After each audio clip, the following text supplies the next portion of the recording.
Hey everybody, welcome back to Tech Odyssey. So I'm back with another monitor review from BenQ, and this time it's the EW3280U. What does that mean? Well, it's a 4K monitor. 4K. It's an IPS panel, 1000:1 contrast ratio. It's got adaptive HDRI technology with different HDR profiles that you can adjust for gaming, for cinema, built-in sound profiles, and it has 2.1 channel sound, which means it's got a subwoofer in there as well. Now, it's nothing that's going to bounce you out of your chair, but it is really nice that it has that depth and punch to go along with the speakers, so you can have an immersive audio experience while you're gaming, while you're listening to music and doing your content creation. Lots of good stuff, and it even has different blue light filters. So if this isn't enough to draw you in to take a look at this monitor, I'm not really sure what else to tell you, but I am here to say that it's a pretty fancy monitor, and we're going to take a look at it. But before we get into that, I do want to say if this is your first time stopping by the channel, I appreciate you being here. If you enjoy the video, please hit the like and the subscribe button and the little notification bell so you get updates when new videos come out. Now, let's take a look at the monitor.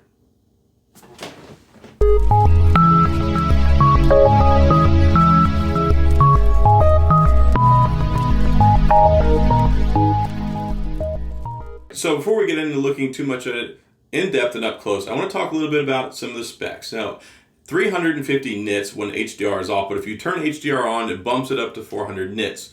178 degree viewing angle, which means it's pretty good whenever you're looking at it from the side as well. Now, it has a 5 millisecond response time, so that's kind of at the upper end of what people would consider acceptable for gaming. But like I kind of alluded to in the title, this monitor is really geared towards having a huge desktop and for content creators. So if you make videos like me on YouTube, if you do other cinematic work, if you're a graphic designer, anything that really you need to be able to have that fine tooth detail of 4K, the sharpness, the crispness, that really high-end resolution, then this is for you. But that doesn't mean you can't do some gaming with it, and I certainly have, and I'll show you here as we get into the review, because hey, if you've got a 4K monitor, you might as well. So 1000:1 contrast ratio, and like I said, built-in speakers, which I'm going to test out later in the video as well. But it's got the VESA mount on the back. You can pop the screws off and put one on there, so you can throw this on an arm. But you can see it's got a pretty low-profile stand already. Now, it has the blue light filter mode, so you can use it all the way from just light blue light all the way down to a black and white filter, so you can use it as like an e-reader mode. It has a lot of things going for it, but it is $799. So before we talk too much about this, I want to talk about that price point, because that's probably going to be one of the biggest hurdles for people wanting to pick this up. Now, this monitor was sent out as a review unit from BenQ, just like the other monitors that I reviewed, but this is not sponsored. They're not paying me for this. They're not even getting to see this before you are. Let's talk real right now. This monitor is expensive, and yeah, it is, but at the same point in time, most 4K monitors are. If you're looking for something in the budget market, you might want to look somewhere else. But if you want something that's high-end, you want to have a low response time, 5 millisecond, you want to have those built-in speakers that punch up to about 90-95 decibels, which we'll see in the sound test, I think it's kind of worth the money, especially if you're using this as a professional monitor. I think that's how BenQ kind of has this one angled. Gaming monitors are typically a little bit less expensive, and you don't have to pay those high price tags. Also, they're typically not 4K, because if you want to do 4K gaming, you got to spend a lot of money, because you got to have the hardware to support it, and that's one of the biggest things that you're going to need when it comes to a 4K monitor. You need to make sure you have a high-end processor, high-end graphics card, because if you try to plug this in, one, if your video card doesn't support it, you're not going to be able to take advantage of all the cool stuff like the 4K resolution. And if you don't have a powerful enough computer, if you are pushing a 4K resolution, you're not going to be able to enjoy it if you're doing a lot of things, because it's not going to be able to support the frames per second, which are needed to have an enjoyable experience, because you really want to shoot for at least 60 frames per second, especially when you're doing gaming. Now, it's not a high refresh monitor. It's only 60 hertz. It's not 120, 144, none of that crazy stuff. But again, let me bounce back to, this is designed to be a content creation monitor. It's designed to be a wide open workspace, high resolution, enjoyable experience. Now, it's great for entertainment. It's great for watching videos as well as it is creating videos, but also, like I said, graphic designers, this is something that you want to be able to zoom in, look at it from a 5,000 foot, kind of a bird's eye view on things just so you can see the ins and outs of what you're working on. And this allows you to do that because if you've got a lower resolution monitor, the more you zoom in, the more pixelated it gets. You want as many pixels as possible in the content creator world. So less is not more. More is more, and it's more better. So now that we've talked about some of the specs and some of the real world application, let's dive in and actually look and see what this monitor has under the hood and what it's capable of doing, and if maybe it's the right one for you. First things first, I want to go ahead and take a look at the remote control. This is one of the really nice things that comes with the monitor, and you can control pretty much everything right here. Easy, one-stop shop. You can change the adaptive HDR modes, you can change the blue light filter settings, you can change the volume, you can turn the volume on and off, the mute switch, all sorts of things, and even the input, all with just the press of one or two buttons. Going in and taking a look at the HDR settings, you can change it for cinematic mode, for gaming mode, for just normal desktop mode. You've got those you can change on the fly, so it changes the contrast for a more ideal setting for what you're doing. So it changes the lighting, the blacks, the contrast, things like that, and makes it more in tune for what you're trying to do. In addition to that, you can cycle through the different built-in blue light filter modes. So this is important if you're using the computer for a long time, so it's not as harsh on your eyes. You can change it on the fly using the remote control. It even has like an e-reader mode, so you can make it completely black and white. And this is something that I think really sets these monitors apart from other ones, and it's really nice being able to change this with the ease of a couple buttons. Right here, I want to go ahead and show you the differences between the resolutions. If you've never used a 4K monitor before, you may not understand what the difference is or see the difference, but there definitely is one. So we were on 4K there, now we're on Quad HD Plus.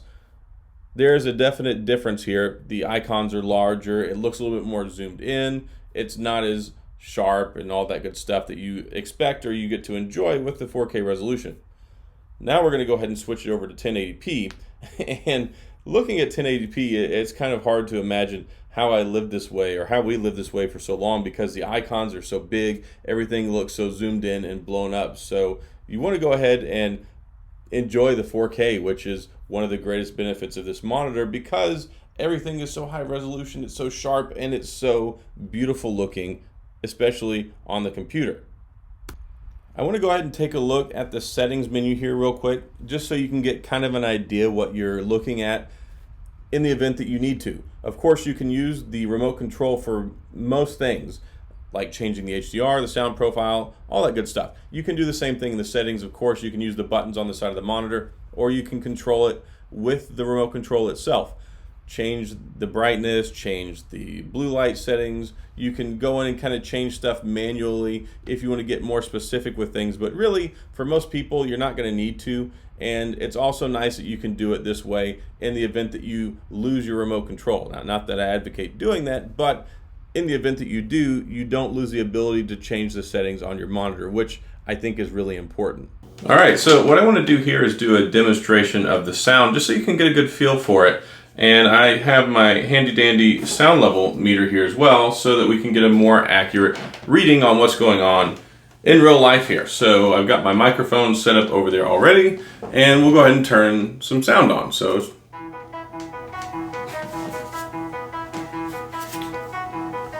alright, so the sound level right now only about 20, but we're getting about 50 decibels, so let's crank it up.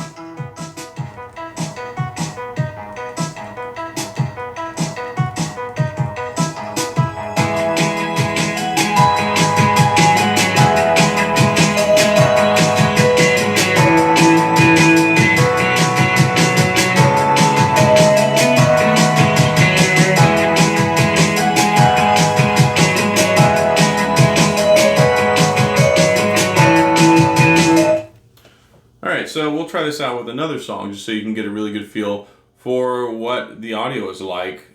You know, just change it up a little bit so it's not all the same. Now, we'll use our handy dandy sound level meter again, hit play. So, we're at 50% volume right now.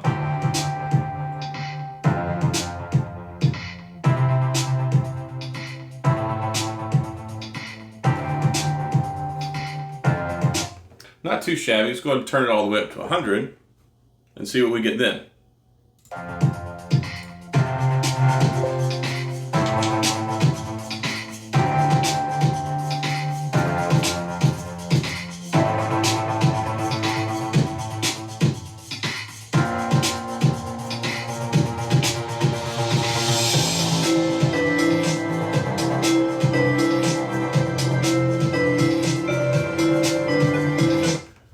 All right, and one last song for good measure.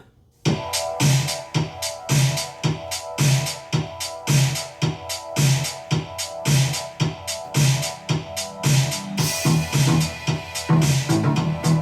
one's got some nice bass going on with it.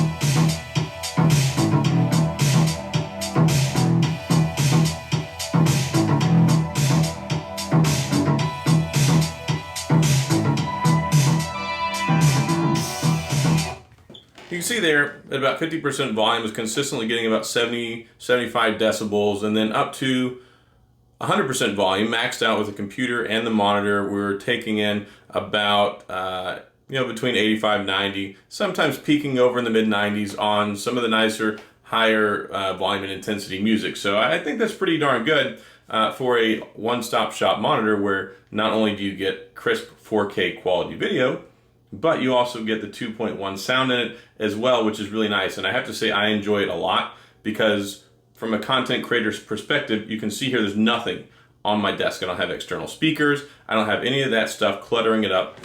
It looks nice, it looks sleek, it looks sharp, and it has nice sound and a little bit of oomph to it as well to go along with it. Like I said in the title, this is really good for content creation, so let me go ahead and pull something up so you can get a feel for what you're working with here. So not only is it a 32-inch monitor, but you also have the 4K, which means that you can render and view things in native 4K. So if you're recording on your camera using 4K, you don't have to worry about downsampling, downsizing, none of that stuff. It all works perfectly fine. So new project here. Now look at how much landscape you have to work with here. You can view your media window, you can drag and drop clips into here. You can work in this and you have so much space. Nothing's cramped, everything is easy to see. And this is really the big selling point for me because when I'm sitting here working on stuff, I don't want to be looking and having to squint my eyes and look at stuff that's real small, especially in the video clip arena. And I'll go ahead and open something here just so you can get a feel for what the tracks look like. Here we go. We'll go ahead and just open this clip right here. We'll add it in and look at that. You have so much room to work with here, and look how large the video clips are down there. It's a really nice selling point for me. I mean, you can see the wavelength. Even though we're sitting like 3 feet back away from the monitor here, you can still see everything clear as day. And you've got, like I said, the audio patterns on here, and you've got the video clip itself, and everything is nice, it's easy, you can move it around, and you don't have to worry about space because you have tons of it. So 32-inch monitor, definitely the way to go for me. And then it's also nice for gaming as well, because if you want to play some games, you have this gigantic screen as well. Now, it's really nice monitor. It doesn't have a high refresh rate. It's only a 60 hertz refresh rate monitor, but you really get the best of both worlds with this because, well, if you're playing on a regular TV anyway, likely you're only going to be playing at 60 hertz. That's probably what you're used to. And the frames per second are still going to be good. Typically, if you've got a content creation PC, you've got a dedicated graphics card in here as well. So frames per second is still totally on the table. It's just the refresh rate that you're not going to have with like a gaming monitor. But when it comes to something like this, you want to be able to have the landscape, the real estate, everything that goes along with it, and also having the built-in speakers so that you don't have to worry about compromising on space. You don't have to worry about speakers sitting on the desk. You don't have to worry about wires. And you also have the USB-C, which is super nice. So I can just pull my laptop in and plug it right into the USB-C and it'll pop up on the screen, no problem. So USB display is totally nice. And then you can use it the old-fashioned way. You've got the display port or the HDMI. So it's super versatile. And you can use it for like a docking station if you want to work on it with your laptop, but you want the extra screen size to go along with it, or just as a regular desktop. So there's so many different applications for this that make it really ideal for a lot of different people. But here's a little taste of some 4K gaming. I have it set, it's limited on 60 frames per second. Of course, everybody's individual computer is going to dictate the performance of their monitor, because you're not going to be able to use 4K resolution on, you know, like an i5 with like a lower quality graphics card in it. You're going to have a serious graphics card to be able to push the 4K resolution. I'm using a RTX 2080 Super, which works out perfectly fine, especially with my Ryzen 7 that I'm using. So it makes it to where I can play this stuff and have absolutely no problem. But your mileage may vary, and of course, the 4K resolution is going to be very taxing on your hardware. So you might want to make sure that everything is good to go on that end. Do a little bit of research before you go out and buy a 4K monitor, just to make sure that you're going to be able to support it. Because I would hate for you to spend $700 on a 4K monitor and then be like, oh, yeah, my games run at like 14 frames per second because my computer is not solid enough to support it. But you can see here, it looks really nice. And if you do have the computer that will push this, it's a really, really nice gaming experience. And I like Call of Duty. I know it's not for everybody, but it's something that I've been playing for like 20 years now, so I get all of them whenever they come out. But I just wanted to take a minute, in addition to the content creation stuff, to go ahead and show you this, just so that way you can get a feel for what you're in for if you decide that you want to get this and use it as not only a content creation monitor, but also for multi-purpose, for, you know, regular work, for play, for gaming, and for all sorts of stuff. So that's it as far as the demonstration for the gaming on the 4K monitor. So that's all I've got on the review for the monitor. Hopefully you've enjoyed it. Hopefully this has been really informative for you. So if you're on the fence, or if you're interested in picking this up, my goal today was to try and make sure that you know, one, what you're getting into, but two, to see if it's worth it for you. Because at the end of the day, if you're spending a lot of money, you want to make sure that you can do what you want to do with it. And I wanted to go through, show you some of the gaming, some of the content creation stuff, show you a little bit of the difference between the scaling, or like 1080p versus Quad HD versus 4K. So I wanted to tie all that in, because if you're going to spend $799 for a monitor, it darn sure better be worth it. Because if I went out and spent my hard-earned money on something like this, I would be kind of irritated if I got home and it didn't do what I wanted it to, or if I didn't know that I needed certain things like a high-end graphics card or a high-end processor to be able to take advantage of this stuff in the first place. So hopefully you've enjoyed this. Hopefully this has been plenty of information that you need to make a decision on whether this is right for you or not. So that's all I've got.